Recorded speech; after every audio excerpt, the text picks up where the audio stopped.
In today's market, stocks are volatile, inflation is rising, and interest rates are being increased at record rates. The world dynamic is changing, and the world is trying to move from unipolar to a multipolar order. On top of that, the chances of being in a recession is very high. In today's video, we are going to discuss how you can prepare yourself for the survival through this recession, and not only survive, but you can even thrive if you follow all the steps properly. Let's get started with today's video. The first thing that anyone should do while preparing for a recession is cut down the spending. You need to take a look on what kind of different subscription that you have, whether it's a gym membership or your Netflix subscription or some any other subscription that you seldom use. You need to cut those out.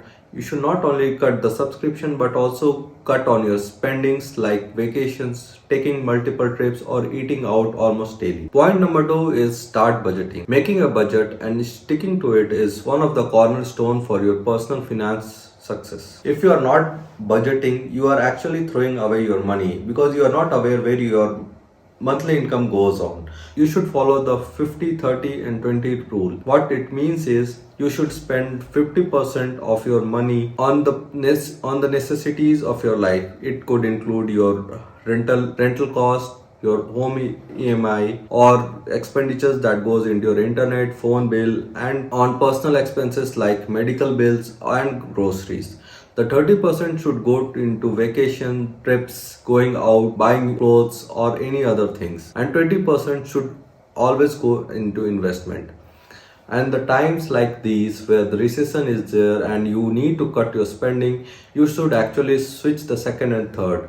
And if possible, even increase your investment amount by a few more percent and decrease your expenditures on wants. Point number 3 is set up an emergency fund. Having cash for emergency is one of the few things that which should be done at the first when you start earning, and you should increase your emergency fund as you grow. This is the normal strategy that anyone should follow in normal scenarios, and in times like recession, having a personal emergency fund is very important. You never know when your income source dries up, whether you get laid off or your business is not generating as much money that it was generating some time back. So you should always have a buffer cash of what amount of expenditure that you require for monthly expenses. You should keep at least 3 to 6 months of your monthly budget that you should already know if you have gone through step number 2. Point number 4 is pay off your debt. If you have debt, this should be your priority and you should always focus on clearing up all your debts. This could be any high interest loans or credit card loans or any other EMIs.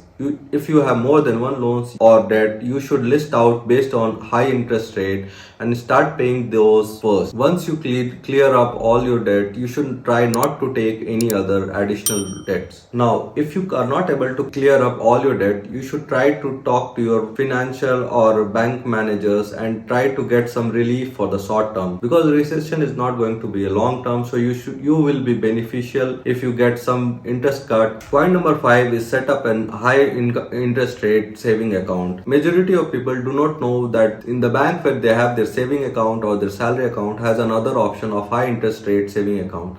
They usually pay more than the regular saving accounts by 1 or 2% as annual interest rate. It's always good to have your your emergency fund parked in those kind of accounts where your money will not grow to give you some extra benefits, but at least it will be safe and it will keep growing slowly. Any extra money that you are going to get is always beneficial in times like a recession. Now, if you like the contents which I am sharing or publishing, please do subscribe to the channel and click on the like button for the YouTube algorithm. Let's continue. Point number 6 is to show how valuable you are for your company. Now, if you don't have a job, then that's a different story. But if you are still working, you should always prove to your employer how valuable you are and how reliable you can be for any task that is thrown at you. You should upskill yourself and use those skills in your work. You should take as many new projects that you can and go some extra mile to prove that. This will not only make you valuable for the long term, but even if there are some bad times and company has to lay off, you will be the last person who will be shown door out of the company. Point number 7 is start a side hustle. Having a side hustle is always beneficial, but in times like recession, it's extra beneficial. Why? Because it will give you some extra cash apart from your 9 to 5 job, And suppose if you lose your 9 to 5, you'll always have something extra or as a regular income from your side hustle. It should not be something very big. It can be anything small as starting a YouTube channel and monetizing it, blogging about any hobbies that you have, or tutoring people online on the skills that you have.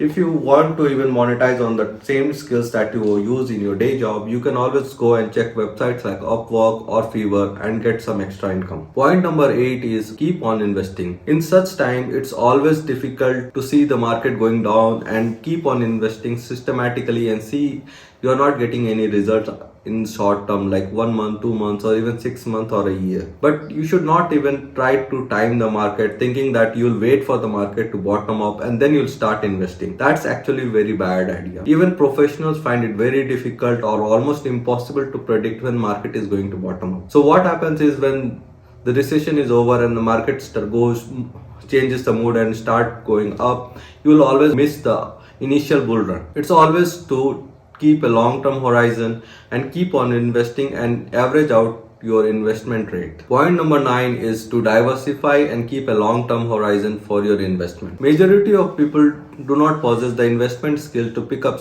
good stock and invest in those. So it's always recommended to diversify your portfolio by investing in broad market funds like your index funds.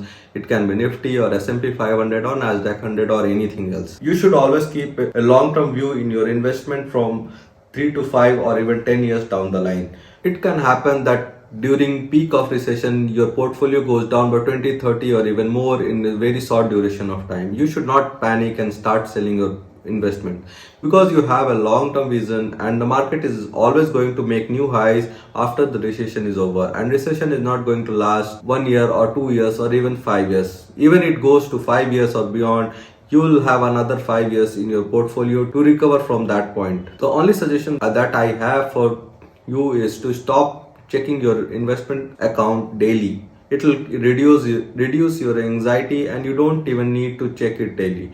You just need to keep on investing and think about the future when the recession is over and the market is in the bull run. That's all for today's video. If you like the content, please leave a like and add a comment if you want to add anything else. In next week's video, we are going to discuss 7 places where your money needs to go